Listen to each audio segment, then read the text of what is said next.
Ara ens trobem on Jesús va fer l'últim sopar amb els apòstols. Quem vai sentar nesse momento?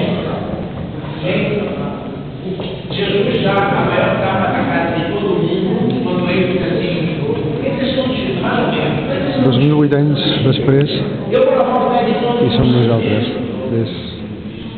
És curiós, no? E ele vai trazer outra vez a questão, a palavra-chave. Se alguém me pergunta dentro do Evangelho, o que eu vejo uma palavra-chave, eu diria